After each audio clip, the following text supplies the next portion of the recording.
আসসালামু আলাইকুম এভরিওয়ান। এই ভিডিওতে আপনারা শিখবেন যে কিভাবে step by step Quotex account খুলতে হয়। অবশ্যই ফুল ভিডিওটা দেখবেন, তাহলে আপনারা কোটেক্স অ্যাকাউন্ট খোলার ফুল প্রসেসটা জানতে পারবেন।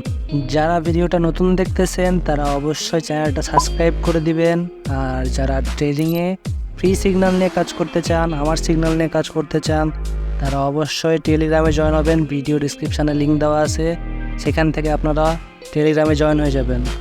অথবা টেলিগ্রামে গিয়ে ট্রেডার তন্ময় লিখে সার্চ করলে আপনারা চ্যানেলটা পেয়ে যাবেন, সেখানে আপনারা জয়েন হয়ে যাবেন। এছাড়াও যদি আপনাদের ট্রেডিং নিয়ে কোনো প্রশ্ন থাকে তাহলে আমাকে সেটা টেলিগ্রামে মেসেজ করতে পারেন। এই ভিডিওর ডিসক্রিপশানে দেওয়া লিঙ্কে ক্লিক দিলে আপনাদের সরাসরি এরকম একটা পেজে নিয়ে আসবে। আচ্ছা, কোটেক্স অ্যাকাউন্ট তৈরি করার জন্য আপনাদের প্রথমত যেটা করতে হবে, ফার্স্ট অফ অল আপনারা উপরে দেখতে পাবেন যে কান্ট্রিটা আমরা বাংলাদেশ দিয়ে দিব। তারপরে নিচে কারেন্সিটা আমি সাজেস্ট করব যে আপনারা ইউএসডি রাখবেন। আর তারপরে হচ্ছে ইমেল, আপনারা যে কোনো একটা ইমেল দিয়ে নেবেন, আপনাদের যে কোনো একটা ভ্যালিড ইমেল হলেই হবে। আমি আমার ইমেলটা দিয়ে দিচ্ছি, আপনারা আপনাদের ইমেলটা দিয়ে দিবেন। যে কোনো ভ্যালিড ইমেইল হবে, যে কোনো একটা জিমেইল হলেই হবে, কোনো সমস্যা নেই। ইমেইলটা দেওয়া হয়ে গেলে আপনারা নিচের দিকে পাসওয়ার্ড দেখতে পাবেন। তারপর আপনারা এখানে একটা স্ট্রং পাসওয়ার্ড দিবেন। আপনাদের যে মেইলের পাসওয়ার্ড দিতে হবে এরকম কোনো কথা নেই, আপনারা নতুন যে কোনো একটা পাসওয়ার্ড দিতে পারবেন। সেটা অবশ্যই আপনি সেটা হাইড রাখবেন, অন্য কাউকে দিবেন না। পাসওয়ার্ড দেওয়া হয়ে গেলে নিচে দুইটা ফাঁকা জায়গা থাকবে, ওখানে আপনারা টিক দিয়ে দিবেন, কনফার্ম করে দিবেন। তারপর সরাসরি রেজিস্ট্রেশনে ক্লিক দিয়ে দিবেন। কিছুক্ষণ লোড নেওয়ার পরে এরকম একটা পেজ আসবে। এরকম একটা পেজ আসলে আপনারা সেভ করতেও পারেন পাসওয়ার্ড। তো তারপরে আপনাদের পরবর্তী কাজ হচ্ছে, নিচে একবারে মাঝখানে দেখবেন যে একটা ম্যান আইকন আছে, আইকনটাতে আমরা ক্লিক করে দিব। ক্লিক করার পরে আমাদের প্রোফাইলটা সুন্দর করে সাজাতে হবে। পরে ফার্স্ট নেমের জায়গায় আপনারা আপনাদের এনআইডি কার্ডের নাম অনুযায়ী দিবেন। তারপরে নিচে আপনাদের যে জন্ম তারিখটা দিয়ে দিবেন। লাস্ট নেমটাও অবশ্যই আপনাদের আইডি কার্ড অনুযায়ী দিবেন। আপনাদের জন্ম তারিখটাও ঠিক এনআইডি অনুযায়ী দিবেন।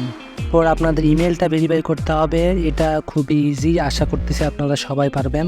নিচে ইমেলের পাশে একটা রিসেন্ট লেখা থাকবে, রিসেন্টে ক্লিক দিলে একটা কোড যাবে ইমেলে, কোডটা বসায় দিলে ভেরিফাই হয়ে যাবে। এরপর নিচে অ্যাড্রেস থাকবে, এটাও আপনারা ভোটার আইডি কার্ড অনুযায়ী আপনাদের অ্যাড্রেসটা দিবেন। আমি আমারটা দিয়ে নিচ্ছি, দিয়ে আপনারা সেভে ক্লিক করে দিবেন। করার পরে আপনাদের ফুল অ্যাকাউন্ট ভেরিফাইয়ের জন্য আপনাদের ডকুমেন্ট ভেরিফাই করতে হবে। তো নিচে যে ভেরিফিকেশান ডকুমেন্ট অপশানটা দেখতে পাচ্ছেন, ওখানে ক্লিক দিবেন। দেওয়ার পরে কিছুক্ষণ লোডিং নেবে, একটা ইন্টারফেস শো করতেছে, এখানে আপনারা সরাসরি আদার্সে ক্লিক দিবেন, দিয়ে কন্টিনিউ করবেন। তারপর এখানে আইডেন্টি ভেরিফিকেশানের জন্য যে আপনারা 4টা অপশান পাবেন। পরেরটা হচ্ছে আইডি কার্ড, আপনারা যে ভোটার আইডি কার্ড আছে সেটা দিয়ে ভেরিফাই করতে পারবেন। নিচে হচ্ছে পাসপোর্ট, আপনারা পাসপোর্ট দিয়েও ভেরিফাই করতে পারবেন। 3 নাম্বারে হচ্ছে রেসিডেন্স পারমিট, এটা দরকার নাই।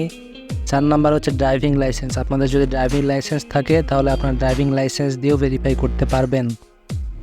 আপনাদের সাজেস্ট করব যে আইডি কার্ড দিয়ে ভেরিফাই করার জন্য। নিচের দিকে আসলে দেখতে পাবেন যে উপরে পেজ দেখতে পাচ্ছেন, এখানে উপরে হচ্ছে ফ্রন্ট আর নিচে হচ্ছে ব্যাক, মানে আপনাদের যে ভোটার আইডি কার্ড আছে সেটার সামনের সাইড আর পিছনের সাইড দুইটা ছবি উঠায় আপলোড দিতে হবে। একটা কথা মাথায় রাখবেন, আপনাদের যে পিডিএফ ফাইলটা আছে এনআইডি কার্ডের, ওটা আপলোড দিলে কিন্তু কখনোই ভেরিফাই হবে না। অবশ্যই আপনাদের যে অরিজিনাল এনআইডি কার্ড আছে সেটা আপলোড দিতে হবে। আপনাদের ভোটার আইডি কার্ড সাবমিট দেওয়া হয়ে গেলে এটা কিছু সময়ের জন্য পেন্ডিংয়ে থাকবে। তারপর 5 মিনিট থেকে সর্বোচ্চ 30 মিনিট এর মধ্যে খুব তাড়াতাড়ি ভেরিফাই হয়ে যাবে। উপরে ডিপোজিট অপশানে ক্লিক দেওয়ার পরে অনেকগুলো ডিপোজিটের মাধ্যম পেয়ে যাবেন। এর মধ্যে আপনারা বাইন্যান্স পে পেয়ে যাচ্ছেন, তারপরে মাস্টার কার্ডেও করতে পারবেন। বেশ কিছু ক্রিপ্টোকারেন্সি রয়েছে। তাছাড়া নিচে স্ক্রল করলে দেখতে পাবেন যে উপায়ের মাধ্যমে ডিপোজিট করতে পারবেন, বিকাশের মাধ্যমে ডিপোজিট করতে পারবেন, নগদের মাধ্যমে পারবেন ও রকেটের মাধ্যমে ডিপোজিট করতে পারবেন।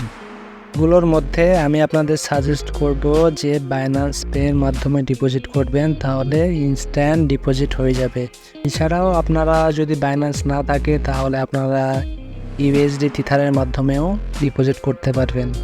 তাছাড়া যদি আপনাদের ডিপোজিট নিয়ে ভিডিও লাগে অবশ্যই কমেন্ট করে জানাবেন, আর আমি নেক্সট ভিডিওতে চেষ্টা করব যে আপনাদের কোটেক্সে ডিপোজিট করার ভিডিও দেওয়ার। এরকম ইনফরমেটিভ ভিডিও পেতে অবশ্যই ভিডিওটাতে একটা লাইক দিয়ে সাবস্ক্রাইব করে রাখবেন। আর কোন বিষয়ে ভিডিও চান অবশ্যই কমেন্ট করে জানাবেন, আর ভিডিওটাতে লাইক দিয়ে চ্যানেলটা অবশ্যই সাবস্ক্রাইব করে রাখবেন। Thanks for watching.